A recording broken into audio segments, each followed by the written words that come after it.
It's a theory. It's a Chris. It's a theory. Chris's crazy theory. It gets me every time. I can't believe you're going to try and sneak out in without. So I started thinking he is acting strange. He's acting overly aggressive, irrational, even for Burt. And as the movie goes on, he becomes increasingly so.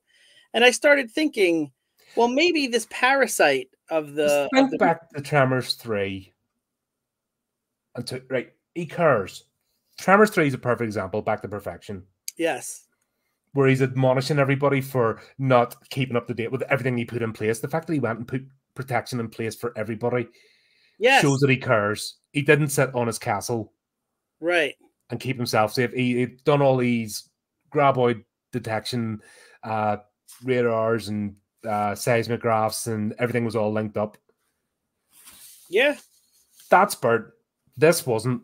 No, it was like a heightened, overly aggressive, irrational Burt. And I started thinking about this, and I said, well, maybe there's an actual reason for this. So maybe the GraBurToid parasite wasn't actually intended to kill him.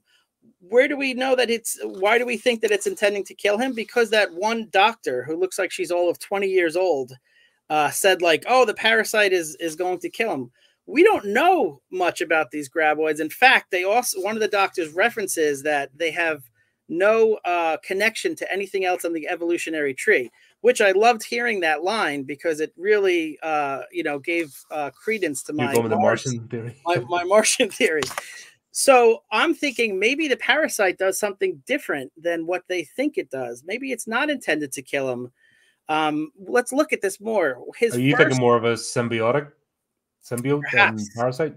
Perhaps, because we see that image when he's sleeping on top of the roof in perfection and he's awoken violently.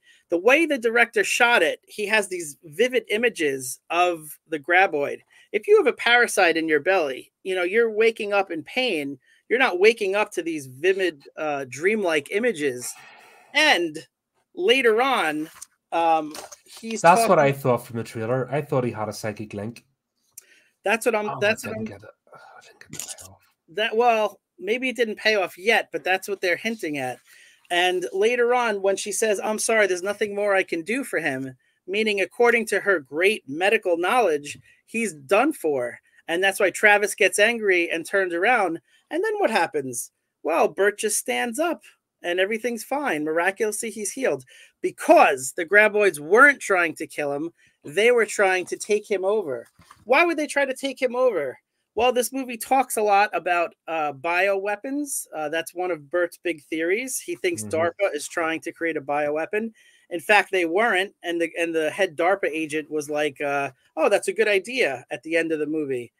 Why is the bioweapon thing in his head? I think it's because the GraBurToids actually want to turn Burt into a bioweapon called GraBurtOid, aka Burt Blaster.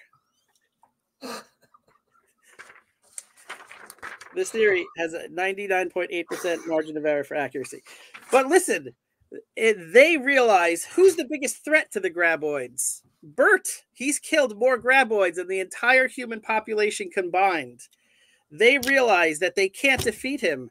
They need his knowledge. They need to take him away from killing them and to make them on their side. I think that they're trying to turn Burt into GraBurtOid, aka Burt Blaster. And that is my theory. There you go.